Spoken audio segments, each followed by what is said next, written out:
as far as dividend income is concerned, if we are having dematted shares, obviously connected to the demat account would be our bank account, and into that bank account the dividends will go in. All my dividends come into the bank account directly. I don't get any physical checks.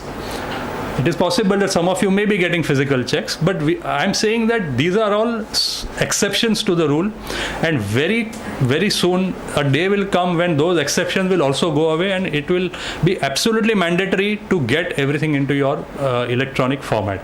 So we don't get physical dividend warrants. We only get intimations.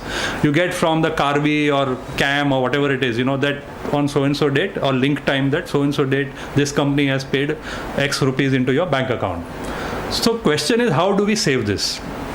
I'll in the bank passbook or bank statement, how does the credit appear? So I've given a snapshot of a bank statement. If you see on 16th August, what is written in the bank statement? So the reason for bringing this is to highlight the fact that the electronic language is sometimes all jargon, and sometimes you can't make out what it is. So in the first instance, it is written ECS ICR Tata Steel FIN DIV NC SBI. So from here, in this case, somebody can say that, see, final dividend. It is final dividend of Tata Steel, and probably the check is drawn on State Bank of India. You can explain it.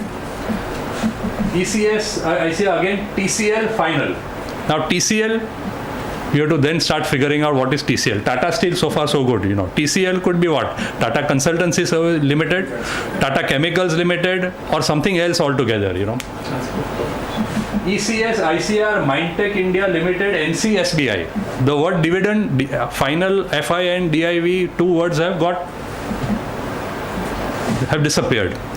Now, if this is my bank statement, I have shown these amount, whatever are the amounts in my return as exempt income. I have to show my exempt income. So I have shown it. And my case gets picked up for scrutiny. The officer has every right to question me that prove it that 5,000 rupees that you have shown is actually dividend. Now, if I have not kept my dividend warrants,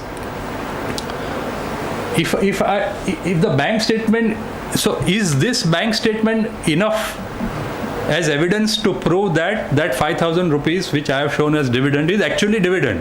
That is the question. Is it enough evidence to prove that you have got dividend? If not, what else do we need? What do we need to preserve in order to prove that what we are claiming to be exempt dividend income is actually exempt dividend income? One obviously would be the dividend warrant, but dividend warrants don't come now. Sometimes they come, even electronically, sometimes they come, sometimes they don't come. So it's very easy for me to just preach that, no, you keep your electronic, the proof. But what if that doesn't come? Then you are in a soup. So first option is obviously dividend warrants, whether it is electronic or physical. Second could be the demat statement. So what I'm trying to get at both in this slide as well as in subsequent slide is that wherever the issues come up, we need to build up a case, just as how a lawyer would build up a case in a court of law. Either so you shoot out 10 arrows, you'll probably hit one of the heads of Ravan, that way. So either you get a dividend warrant, or you keep at least your demat statements to show that you had the shares, because unless you had the shares, where is the question of getting dividend?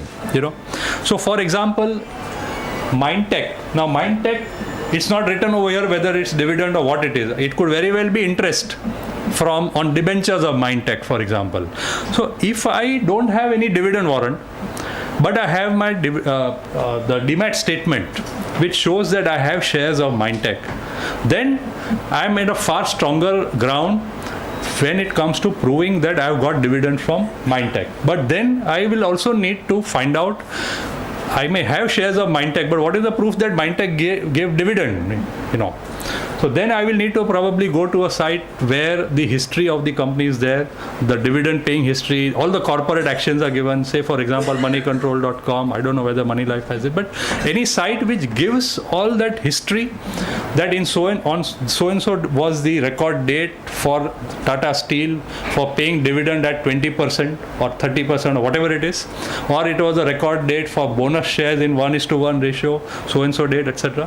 Whatever. So if you don't have the main document and you go to the next one, then you will need to have supporting documents. So this is what I'm trying to say as far as dividend is concerned.